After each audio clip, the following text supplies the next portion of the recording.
आज थोड़ा थोड़ा समय निकाल करके सभी लोग भगवान के दरबार में आए और भगवान की कथाओं को अमृत पान कर अपने जीवन को धन्य बनाए। अभी आप लोग श्री व्यास जी के मुखारबिंद से सुन रहे थे उद्धव गोपी चरित्र के बारे में। कल आप सभी भक्तों ने इस प्रकार से भगवान की कथाओं को श्रवण किया कि भगवान कन्हैया परसों का वायदा करके गए थे, लेकिन बरसें व्यतीत हो गई, लौट करके नहीं आए।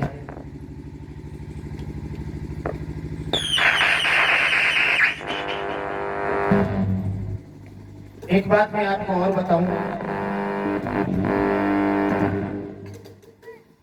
आज आपके यहाँ कथा का विराम है, समापन है। कल यहाँ भंडारा हो जाएगा, परसों जब ये गद्दी और ये पंडाल हटा दिया जाएगा तो कम से कम 15-20 दिन अच्छा नहीं लगेगा। इस जगह पर सिर्फ भगवान की कथाएं होती नहीं बस। और विचार करने की बात यह है कि जहाँ पर कथाएं होती हैं उस जगह पर अच्छा नहीं लगता, और जहाँ से हमारे स्वयं भगवान गए होंगे उस जगह पर कैसा लग रहा होगा। परीक्षित जी, उद्धव जी को निराकार रूपी ब्रह्म का घमंड था, तो गोपियों ने उद्धव जी के घमंड को चूर चूर कर दिया। और ये सत्य है मेरे प्यारे, कभी भी घमंड नहीं करना। उद्धव जी का घमंड चूर चूर किया है गोपियों ने, तो एक नहीं परीक्षित जी, जिन जिन लोगों ने घमंड किया भगवान ने उसका घमंड बस चूर कर दिया। एक विद्वान कह रहा है कि सदा रहे कसे की सीख न गुजरते देखे इंसान दुनिया में चलते उतरते देखे।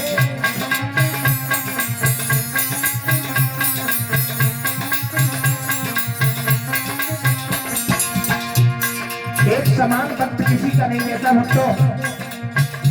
बड़ी हो गई, निराकार ब्रह्म का बहुत बड़ा घमंड था। उधर से आए तो परीक्षित जी घमंड बिल्कुल भी नहीं रहा। भाई का ऐसा ही नहीं, जिन लोगों ने किया लाखों का रहना रहना, जिन लोगों ने किया लाखों का रहना रहना, बोलो द्वारे द्वारे पे मैंने हाथ फैला दे देखे।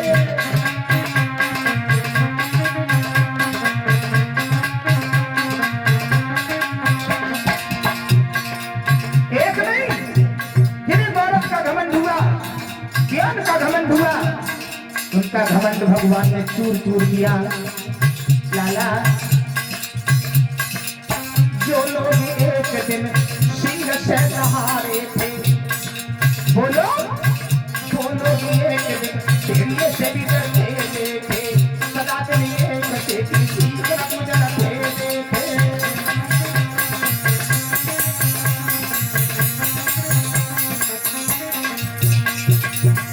प्यारे, अरे हमारी आपकी बात छोड़ो,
बलिहारी बलिहारी बलिहारी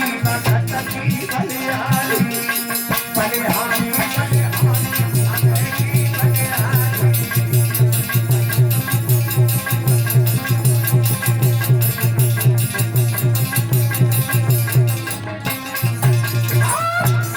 पहला जाके भिखारी समय की बलिहारी।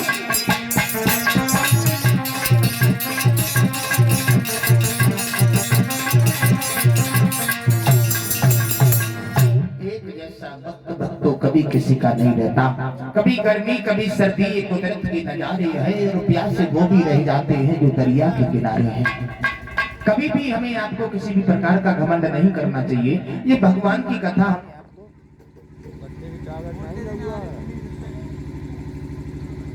शिक्षा देती है। अभी आप लोग श्री व्यास जी के मुखारबंद से परीक्षित जी भगवान के चरित्रों को श्रवण कर रहे थे। बलराम जी का विवाह अनंतक देश के महाराज देवतक जिनकी पुत्री देवती के साथ में संपन्न हुआ।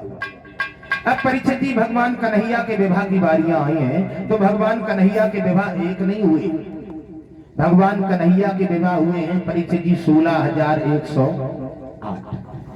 प्रथम विवाह भगवान का कहां से हुआ?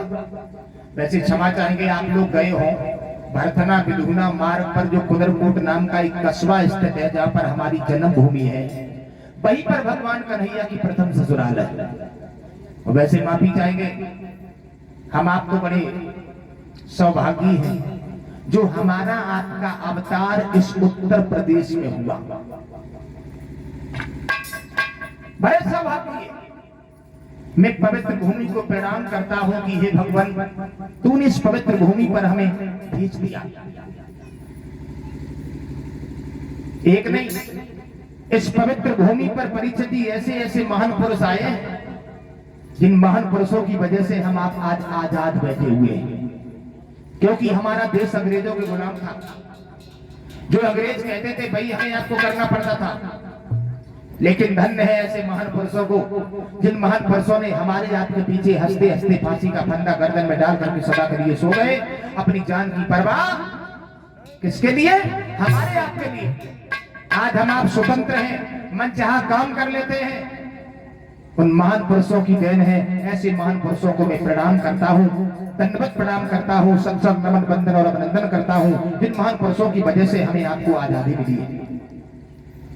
चलो छोड़ो, महान पुरुष ही नहीं, ये घूंघट की आड़ में चलने वाली देवियां, ये भी किसी से कम नहीं रही।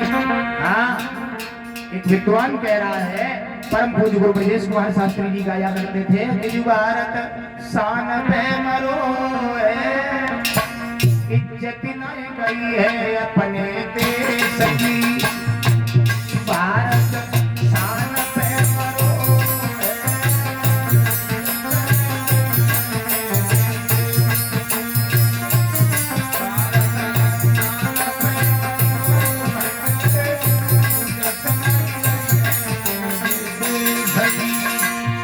मेरी बहनाओं, आप भी किसी से कम नहीं रही। घूंघट की आड़ में चलने वाली हमारी देवी, हमारी बहनाएं किसी से कम नहीं रही, आज भी कम नहीं है। लक्ष्मीबाई को देखो, हमारी नई नई झांसी, लक्ष्मीबाई को देखो, हमारी नई नई झांसी। माताओं, पहले भी हमारी महारानी लक्ष्मीबाई हमारे आपके पीछे अंग्रेजों से तलवार चलाती थी। माफी चाहेंगे मेरी बहनाओं, अंग्रेजों से तलवार तो आप चलाती थी, लेकिन तब में हमें थोड़ा अंतर हो गया। पहले की लक्ष्मी तलवार चलाती थी, आज की लक्ष्मी ज्यादा मोह चलाती है। हाँ, और कोई अंतर नहीं है, जरा गौर करें।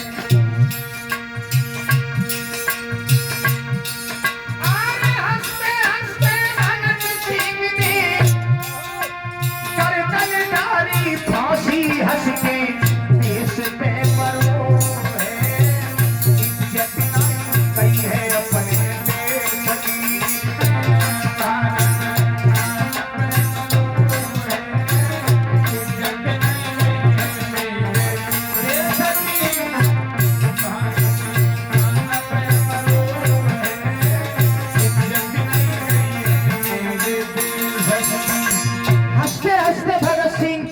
फंदा गर्दन में डाल करके सदा के लिए सो गए थे प्यारे। एक बात और बताएं आपको मेरे भैया, आज का बच्चा थोड़ा बड़ा होता है तो फैशन की दौर में चला जाता है, लेकिन भगत सिंह जब थोड़े बड़े हुए, समझदार हुए, तो पिता माता से कहा करते थे, पिताजी, ओ पिताजी, खेती करने भगत सिंह जब माता पिता से बोला, क्या बोले? मका बाजरा कोई मत पाई, मका बाजरा कोई मत पाई, ओ पाओ पम्मा फिर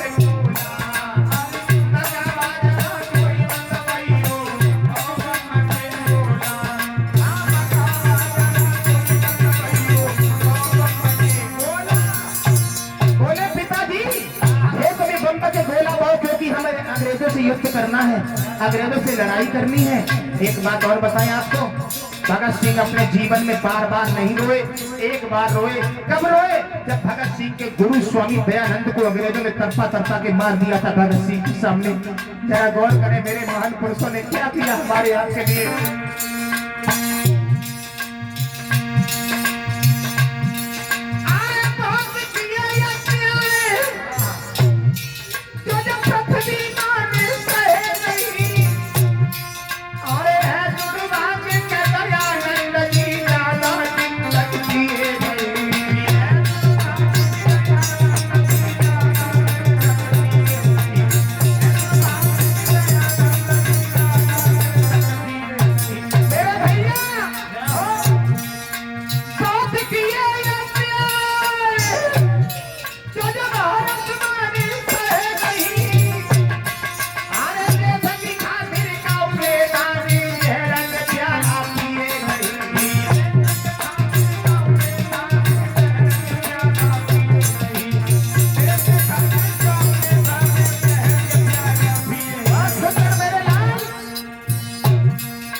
प्यारे भक्तों, भगत सिंह से कहा था एक दिन पिताजी ने भगत सिंह के लिए कहे, भगत सिंह सुन रहे हो, अब तुम बड़े हो गए हो, शादी करो शादी। तो भगत सिंह बोले नहीं पिताजी। बोले क्यों? बोले सुनो, आज हमें है अपने देश की और स्वतंत्रता की चिंता। अरे शादी हुई कि हुई जाएगी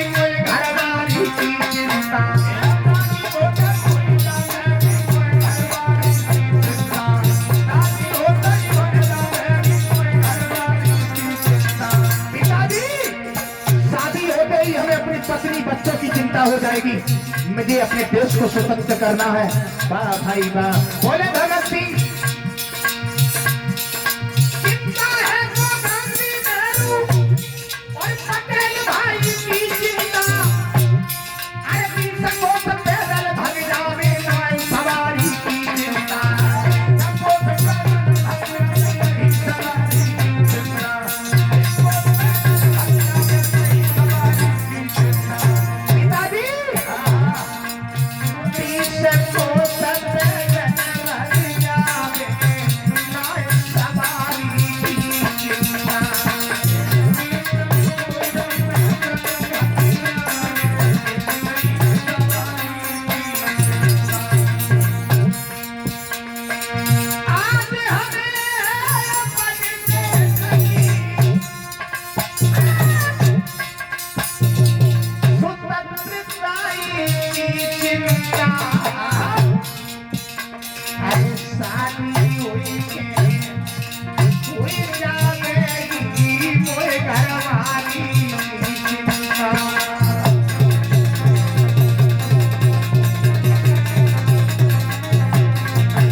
और सब देशों से अरे देश हमारा भारत ही बलवान रहा।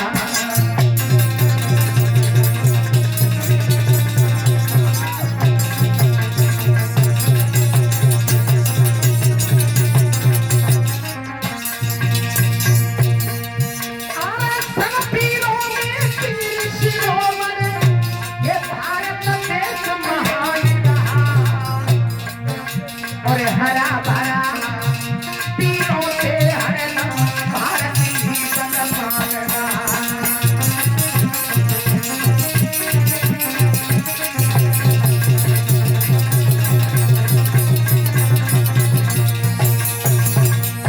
मेरे प्यारे, सब वीरों में वीर शिरोमणि, भारत देश महान रहा और हरा भरा वीरों से हरदम भारत ही बलवान रहा। मेरा भारत महान था, महान है और महान रहेगा, जिसे भारत माता के नाम से पुकारा जाता है। इसी भारत देश में जिला औरैया में कसबा कुदरकोट में भगवान की प्रथम ससुराल है। ऐसी पवित्र भूमि को मैं प्रणाम कर रहा हूँ, जाके रहने वाले महाराज भीष्मक, जिनके आंगन में 5 लड़का थे और 5 लड़कों के बीच में एक सुंदर सी कन्या का अवतार हो गया। जब कन्या का अवतार हो गया तो महाराज भीष्मक लाला बड़े खुश हुए। हमारे घर में कन्या का अवतार हो गया।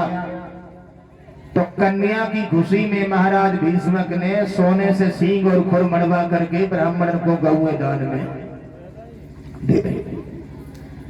पंडाल में बैठे हुए सभी भक्तगण जरा ध्यान दें, महाराज ने कन्या की खुशी में कितना बड़ा दान किया था। आजकल किसी घर में लड़की पैदा हो जाए तो ये लगता मानो डकैती सी पड़ गई हो, लेकिन भैया भाइयों से अच्छी तो हमारी बहनाएं हैं। भाई एक कुल की रक्षा करता है, मेरी बहनाएं 2 कुल की रक्षा करती है।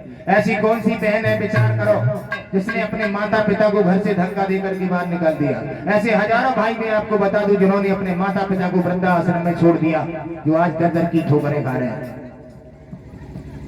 पंडाल में बैठे हुए सभी भाई बंधु, हम आपसे एक निवेदन करना चाहते हैं। 7 दिन तक मैंने यहाँ पर कथा कही, लास्ट दिन मैं आपसे एक भीख मांग रहा हूं। कोई धन नहीं चाहिए, कोई दौलत नहीं चाहिए, आपकी कोई जायदाद नहीं चाहिए, एक भीख हमें दे देना। माता पिता की सेवा आज से कौन कौन भक्त करेंगे वो हाथ उठा दीजिए, बस यही भीख चाहिए। बोलिए गोविंद भगवान की। और आप लोगों ने अगर माता पिता का जीवन बदल दिया तो आपके पीछे मेरा भी जीवन बदल जाएगा। बस भगवान की कथा यही शिक्षा देती है, और भगवान की कथा में अगर 4 लोग सुधर गए तो मेरा कथा करना सफल हो गया। तो प्यारे, भगवान की कथा में माता और पिता की सेवा करना ये पुत्र का धर्म बताया गया है, और करना भी चाहिए, क्योंकि माता पिता का वो एहसान है हमारे आपके ऊपर। अगर शरीर की चमड़ी की जूतियां भी बनवा करके माता पिता के चरणों में डालते, फिर भी हम आप कभी उलट नहीं हो पाएंगे। कभी तीर्थ यात्रा नहीं करना, कभी किसी धाम को नहीं जाना। अगर तुम्हारे घर में माता और पिता मौजूद हो तो माता पिता का परिक्रमा कर लेना, तुम्हारा तीर्थ पूरा हो गया। क्योंकि माँ की दुआएं कभी खाली नहीं जाती, माँ की बात भी देवताओं से टाली नहीं जाती। परिवर्तन ये होता चला जा रहा है, 4 बच्चों को पालती है एक माँ, लेकिन 4 बच्चों पर एक माँ पाली नहीं जाती। माँ दर की ठोकरें खा रही है। श्रोताओं, धन्य है मेरी बहनाओं।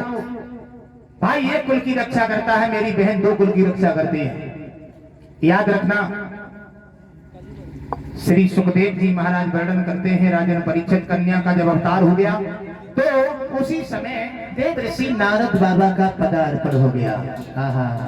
नारद बाबा, देव ऋषि नारद बाबा ने जैसे ही महाराज भीष्म के चेहरे पर खुशियां देखी, राजन मुनिवर बारे खुश दिखाई दे रहे हो, बोले माफ करना, हमारे घर में कन्या पैदा हो गई। वाह भाई वाह, बहुत बढ़िया बात, कन्या पैदा हो गई। बोले हाँ। बाबा नारद, बोलो आप हमारी बेटी का नामकरण कर देंगे क्या? पहले खोला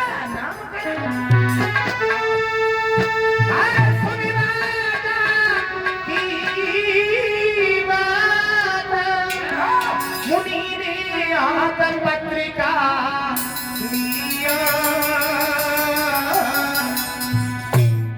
और देखी है सुन लगी नहुरे का नाम धरती।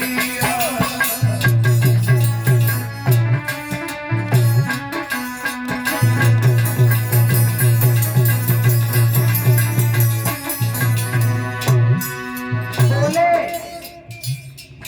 राजन, तुम्हारी बेटी बड़ी सुशील निकलेगी। बेटी नहीं, लक्ष्मी है, लक्ष्मी। राजन, तुम्हारी बेटी के जीवन में अरे क्या कहूँ, क्या कहूँ।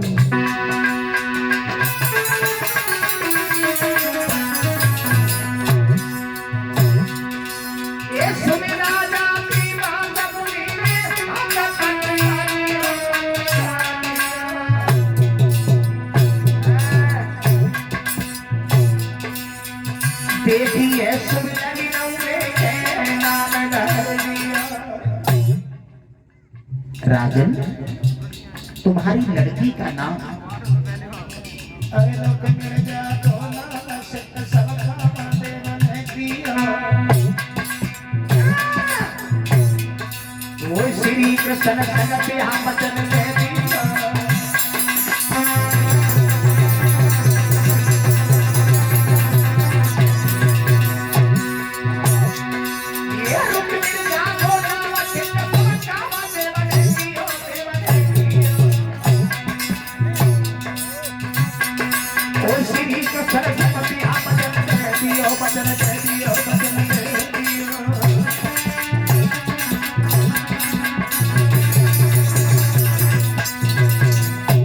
तुम्हारी बेटी बड़ी चतुर चालाक लग लगी। तुम्हारी बेटी का नाम रुक्मिणी है और भगवान कन्हैया तुम्हारे दामाद बन करके आएंगे। कैसी रही 20 लाख बोले बहुत बढ़िया बात बाबा। आए हमारे आंगन में जब भगवान कन्हैया हमारे दामाद बन के आएंगे तो मेरा परिवार सुधर जाएगा।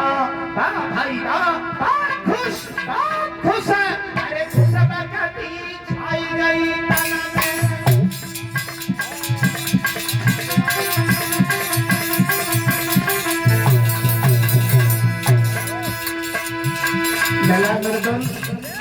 भीष्मक बड़े प्रसन्न भय। कन्हैया हमारी बेटी के दूल्हा बनेंगे, हमारे दामाद बनेंगे, तुम्हारे बहनों ही बनेंगे।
धीरे धीरे रुक्मिणी जो है वो कुछ सयानी होती है, खेलने के लायक होती है। एक दिन का जिक्र है, रुक्मिणी परीक्षित जी खेल रही थी सखियों के साथ में गुड्डा गुड़िया का खेल। तो कुछ महात्मा मनहारी गीत गाते हुए आ गए कि ब्रजभूमि में